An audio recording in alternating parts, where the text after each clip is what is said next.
Pace car is off. We are ready to roll here in Daytona for the regular season finale. Race 26 of 26 in this regular season. 56 laps around Daytona, and it's led by Alex Bowman and William Byron to start this race. Stages being stage 1 at the end of lap 15. Stage 2 comes to a conclusion at the end of lap 30. Then we race from there to the end on the third and final stage. Fuel should not be a problem, depending on maybe some awkward timing of a caution. Jay immediately, Denny Hamlin getting the elbows out. We know the situation. 5 points out to start this race for that number 11 car. Yeah, it's down to this point that between Hamlin, Bell, and McDowell, or a new winner as well, and Bowman already starting on pole, making himself a pretty good contention here for the win, but obviously 56 laps to go. Strategy, stages, wrecks, anything like that, so Bowman starting up front does not guarantee him anything, especially when he's 3 wide already on the first lap with his teammate Byron, putting Byron all up there in that third lane all by himself. Bowman able to save himself at the outside lane, and Byron, Gary, if he gets no help, he's going to go all the way to the back.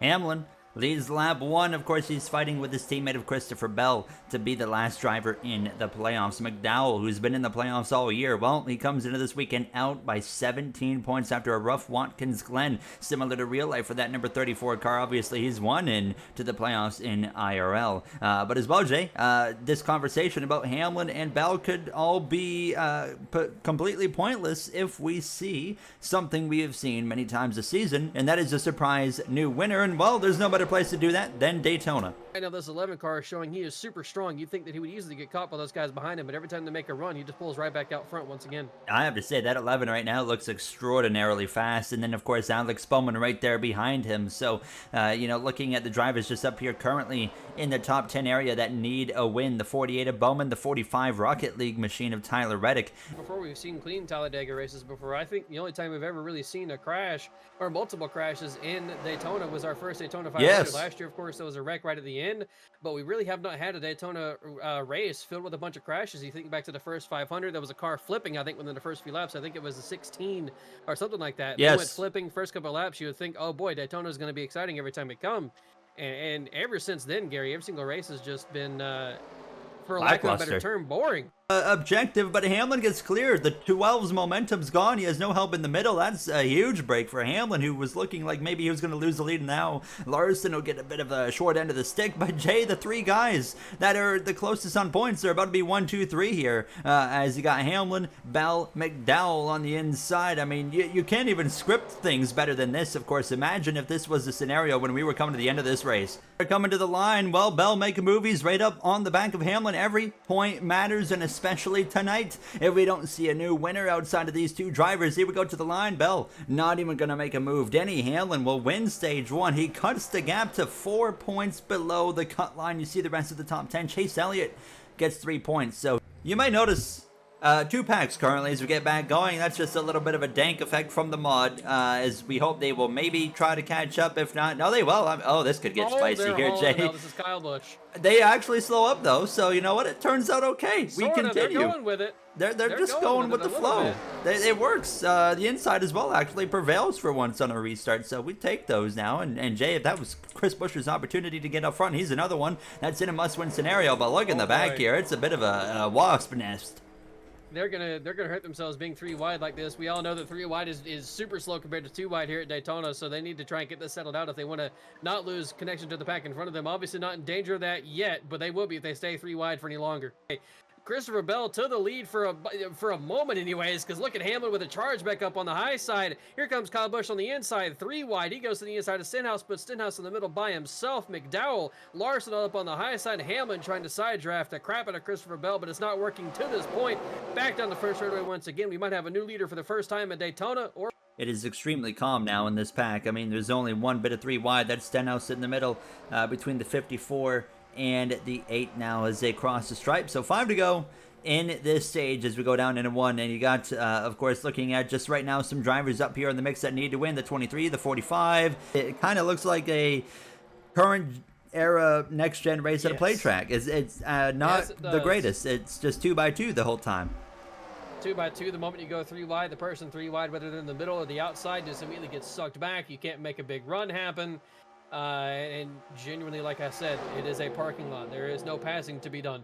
And we look, of course, At the current stable of tracks we have and how the next gen races on it, we go to short tracks, and I am guilty of always comparing the current product to the previous product of Gen 6, which I think is fair, of course, It's hard because we're not to do that. supposed to be improving. So I think Yeah. you have to directly compare it to the car we left. And Gen 6, especially in the last 4 to 5 years, that plate tracks were phenomenal racing. We went to short tracks, phenomenal racing, road courses, phenomenal racing. But when you went to the larger scale intermediate tracks, we'll call it, the racing kind of sucked. Now, Jay, the next gen has proven that it's absolutely fantastic on those intermediates now, but everywhere where the Gen 6 car was better, this car is absolutely terrible. Yeah, this car is especially bad at road courses and short tracks. Right here as we head down towards turn 3. Of course, this point could be big. It could put Hamlin 5 below again, or it could put him 3 below. We're about to find out, but Jay, he has the edge into turn 3, but the 20's crawling back. Side drafting, Christopher Bell is down the back, or not down the back. They're in 3 and 4. Off turn 4 this time. The advantage goes to Bell for a moment. We'll see if Hamlin gets the run on the outside, and he does get the run into the tri-oval. Hamlin going to sweep both stages. Gary gain his points, or gain 2 points on Bell, just by an edge that time as a win, or as a in stage number 2. I don't know what the fuck I'm trying to say at this point. We've been given a bit of a curveball, Hamlin, so with this mod, sometimes it kind of restacks the order, and that's put Hamlin a couple cars behind, now to 4th instead of 2nd on the front row. So Christopher Bell leads the field back to the green flag. Now the 3rd and final stage of the whole regular season is underway. It's going to be 22 laps of racing here. Jay, Hamlin's been shuffled back to the furthest he's been all night long. How in the world is he going to be able to get back up front, as there is already some breaking up here towards the back of the pack? Yeah, the back of the pack must have some kind of issue getting started, and there's a bunch of single file back there now, but they should have no problem catching back up to the pack. You know who's having a problem up at the front, Bubba Wallace? though? Gary Hamlin and Bubba Wallace both not going anywhere in the outside lane, and that's giving Christopher Bell, AJ Allmendinger the entire inside line, a massive advantage on the outside line. And there you go, the 16 and the 20 jump up to the high side. Reddick now coming with a push from Stenhouse. Bell goes down to block that, stay in the lead, but the outside has really just not gotten going at all, and Hamlin goes from sweeping the first 2 stages to now being mired back in the bottom side of the top 10. Oh, here comes Reddick, though, to the inside. He's not waiting around. Here he goes for the lead on the 20 of Bell. 3 wide at the back now. Kyle Busch trying to show his nose on Chastain, who's trying to find 21 points. Busch past Reddick, and then actually Kozlowski for some reason abandons his teammate, goes up to the high side. Now he's put in the middle because Bell had a big run to the inside. Kozlowski with no help at all in the middle.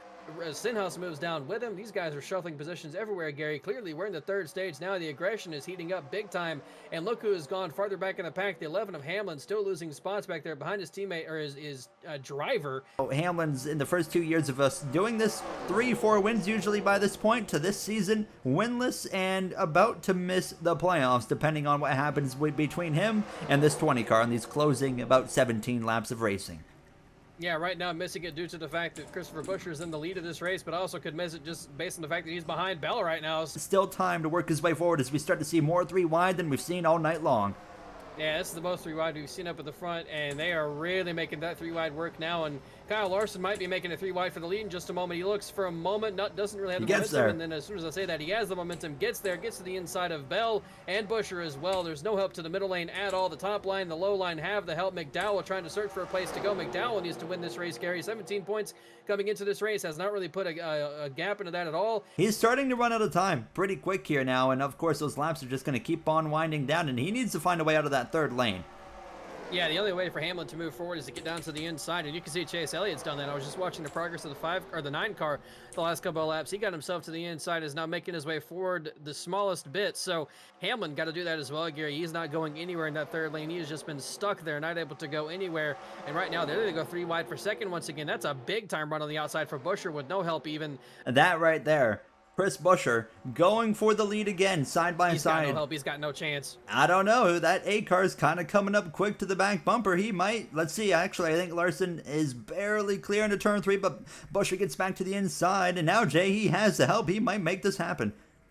Yeah, Larson, even by himself on the front straightaway, though, should get the momentum back on his side, on the high side, and might not stay clear for the lead, but at least going to have a challenge at it still. There goes Byron making a move 3 wide, going to put Kyle Busch to the middle, and there we go. Are you kidding me? Are you kidding me? You gotta be kidding me, The bro. game We're like just 3 crashed. laps away. We had 4 laps to go.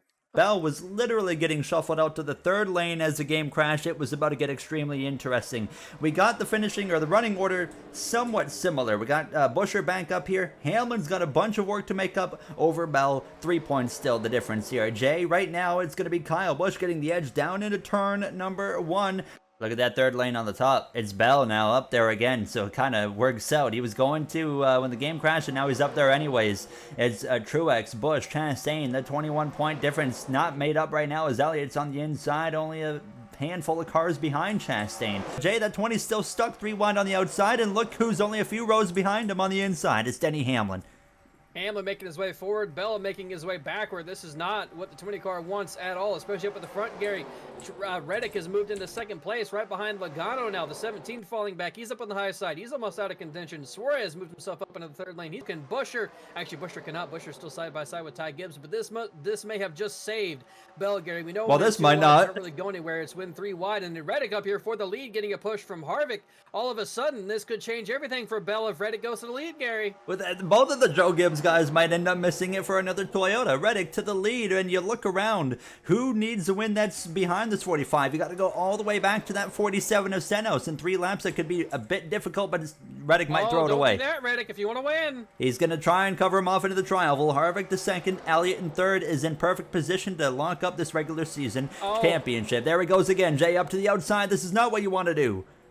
Harvick got a run and essentially moved Reddick a little bit right there. Reddick trying to come back down to the bottom and block, but he's not able to do so. Harvick gets to the inside. That puts Reddick up on the outside. The 99, the 23, they're up on the outside. The 47, the next one on the inside who needs to win to get in. Right now, there is no change of position. You only have to worry about the winner right now, Gary, if you're Christopher Bell. Although Hamlin getting the advantage to the inside. He was side by side. He's in right now. Ahead of Bell. This could change things if there is no new winner. Actually, Hamlin getting an advantage on Bell. Hamlin would be in at this moment. 2 to go in Daytona. It's been a pretty lackluster race, let's be honest. Not been thrilling. They're side by side for the lead, but we're paying so much attention. Reddick is going for this win. Chastain could force it 3 wide. Could this be a difference maker? Reddick up on the high side. Maybe if he can't clear Chase Elliott, the 45, if he goes to that third lane, he is absolutely screwed. He's trying everything he can to stay in front of that 9 car. 3 wide right behind him as they come through 1 and 2. Yeah, shuffling lanes right now like Reddick is doing, trying to find the right helping partner behind him is not going to help him at all. Harvick has Chastain all over his bumper out of turn 2 for the final time in the regular season. The run goes to the 45 of Reddick up on the high side, but nobody close to him. The 1 is all over the bumper of the 4. Now the same equal separation. Big run for the 45, Gary, as they go into turn 3 for the final time. Reddick won this race last year in the number 8 for Richard Childress Racing. Can he repeat it in a must-win scenario? I don't know. He doesn't have help. Elliott's too far back. Here we go out of turn 4, Jay. It's all in the hands of Harvick. No run at all for the 45, and in fact, actually, no, he side drives. He gets the run coming to the line. Is it not enough? Harvick or Reddick? It's Harvick. Harvick wins the Daytona. Gary Reddick misses out by a few inches of the playoffs. 2/10 or 2 1,000ths at the line between Harvick and Reddick, and Hamlin should have done enough to get in over Christopher Bell. Indeed, he did. He finished way ahead of that 20 car. Gary Hamlin did everything right. Bell got hurt on the outside, and Reddick misses by 2 1,000ths. Man, unbelievable. What could have been? Denny Hamlin makes it, you could say, by 2 1,000ths of a second as his teammate of Bell faded to 25th. Hamlin ends up advancing as the final spot in the playoffs, and he will be, the only driver in the playoffs without a victory.